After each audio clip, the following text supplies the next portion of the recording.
Hey, hello everyone. I hope you're all busy with your preparation for the board exam. We all know that the very short answers questions plays an important role in the board exam. So, through these lectures, I'm going to concentrate all the very short answer questions given in the previous exams. And these questions includes both the questions given from the board of intermediate in Andhra Pradesh and in Telangana state. Because for both of them the syllabus is the same, the pattern of exam is same, and most of the time the questions also will be almost similar in the exams. So in this I'm going to discuss the 10 very short answers from 1 to 10. In the following videos I'm going to discuss 10 very short answers in each session, and I'll cover all the very short answers given from all the chapters in the previous exam papers. So to get full marks in the exam, these very short answers questions plays an important role. We all know that there is no choice for the very short answer questions. So we need to answer every question in order to get full marks. So you have to pay more attention to the very short answer questions. So let us discuss one by one to understand them. Yeah, before I start my video, if you really like my content, do not forget to subscribe my channel and don't forget to click the bell icon for more updates. Let's start learning physics. Let me see the first question, the very simple question. What is physics? Which was given almost 14 March and May, year 14, 2014, 15, even 16 also. It's a very simple one. So physics is a branch of science concerned with the laws of nature and properties of matter and energy. So basically, in physics, we learn the laws of nature, like Newton's laws. We all have learned the Newton's laws, which are the universal, and even we learned about the Newton's law of gravitation. Again, it is universal. Then we have so many such laws. Some of them may be universal, some of them may not be universal. So in physics, we learn the laws of nature. And even we talk about the properties of matter like elasticity, surface tension, fluidity, all that we're going to talk about. And very important, we'll talk about energy. What are the types of energies present in the universe and how they are interconvertible from one form to other form? All that we are going to discuss in physics. That's why physics is a branch of science and concerned with the laws of nature and properties of matter and energy. And let us see the next question, the most important question. It was asked almost every year. The two questions that I'm going to discuss. What is the contribution of S. Chandrasekhar to physics? So S. Chandrasekhar explained the structure and evolution of stars. And he said that if mass of the white dwarf star exceeds 1.4 times of solar mass, then it is converted black hole. This is known as Chandrasekhar limit. Let me tell you a brief story about this. If you look at the life cycle of a star, and this is the first stage of a star, stellar nebula, then that is average solar star. That's what we are exactly now. Then after many years become red giant, then supernova, and we know the different stages of the stars, and ultimately one stage of star it we call it as a red giant. Sorry, white dwarf. This stage of star is called white dwarf. Dwarf means a small in size. So what Subramanian Chandrasekhar said, at this white dwarf stage, if the mass of the star is 1.4 times the mass of the sun, the star cannot stay as a white dwarf. It further becomes a black hole. There is one more star called neutron star will be there, and ultimately it becomes a black hole. So a star cannot stay at white dwarf if its mass exceeds 1.4 times the mass of the sun. So this is what Subramanian Chandrasekhar found through his experimentation. So here we call it as 1 CSL. So 1 CSL means Chandrasekhar limit. So in the exam, it is better to write 1 CSL is equal to 1.4 times ms, where ms is mass of the sun. So the moment in the exam, if you write this equation, the examiner will understand that you know the answer perfectly, so they'll give the full mark. So this is very important. At white dwarf stage, if the mass of the star exceeds, that is more than the 1.4 times the mass of the sun, the star cannot stay as a white dwarf, it becomes a black hole. That is very important. Now another important, most repeated question here is, what is the discovery of C.V. Raman? See, it was given every year. C.V. Raman discovered inelastic scattering of light by molecules called the Raman effect. So let me explain the small diagram here. So there is a substance. Here a monochromatic light. So the light is incidenting on this. So when this light is incidenting, these particles will scatter the light in all the directions. This is called inelastic scattering. This inelastic scattering of light, this is transmitted light, this is absorption, it will be absorbed and transmitted, and this is scattered. So this is how the light will be scattered by the substance. This inelastic scattering of light by the what called molecules of a substance, we call it as Raman effect. So we all know that. For this only C.V. Raman got Nobel Prize. So C.V. Raman discovered the inelastic scattering. So if we can draw this diagram, that's well and good. A rough diagram is enough. Now, what are the fundamental forces in nature?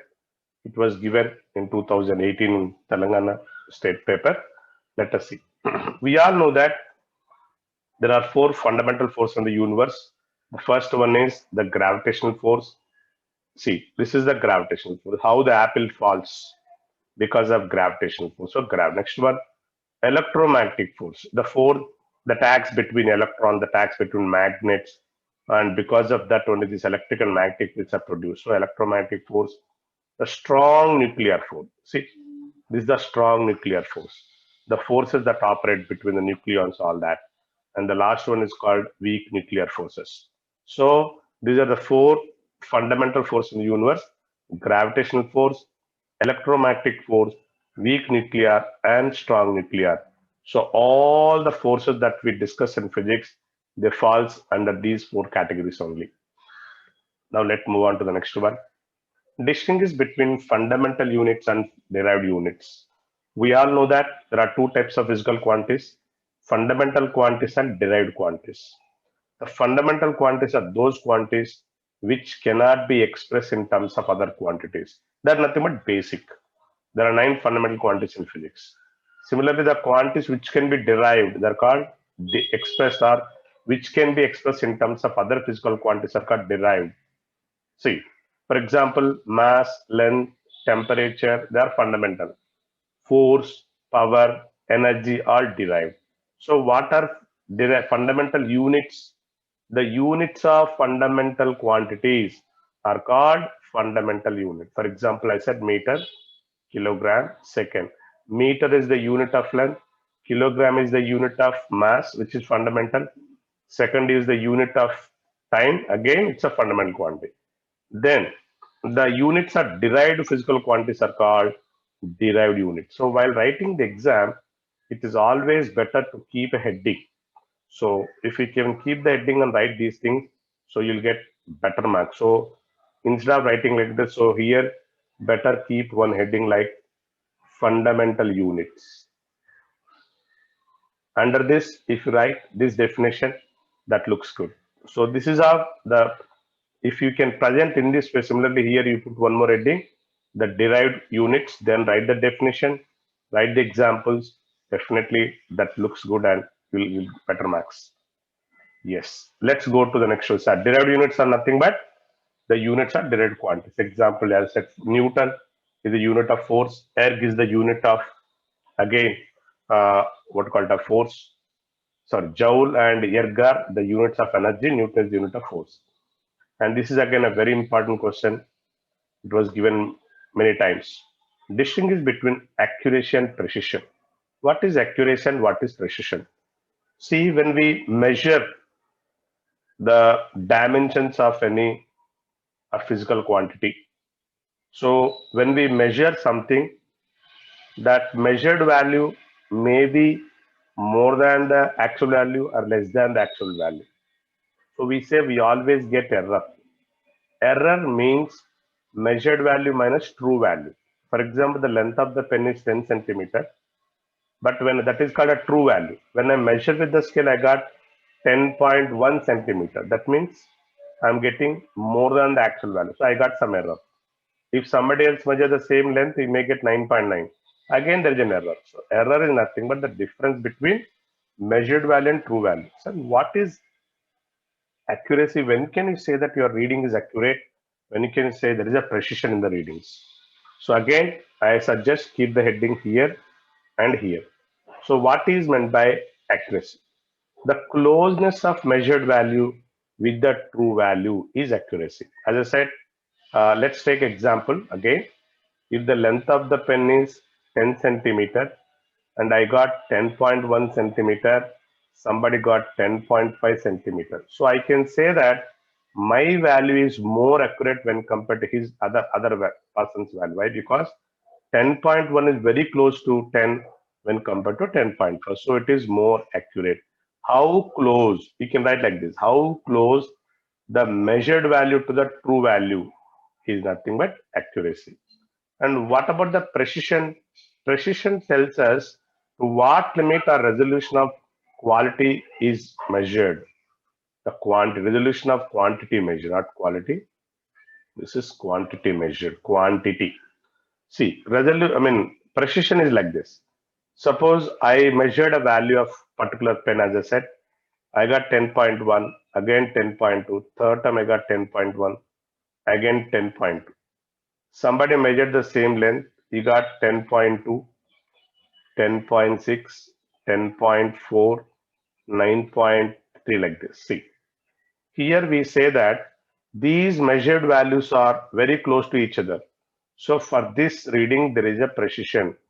But here these are not close to each other. There is no precision here. They're not accurate, not precise. So precision means how close the measured value to each other.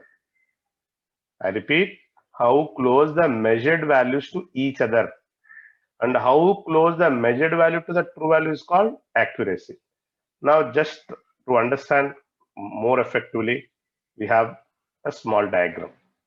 Here, we are shooting the arrows, and all these arrows are hitting the centermost, the target, the centermost part of the target. So here, all these are hitting to the same point. So that is the target where you need to what called to hit the arrows.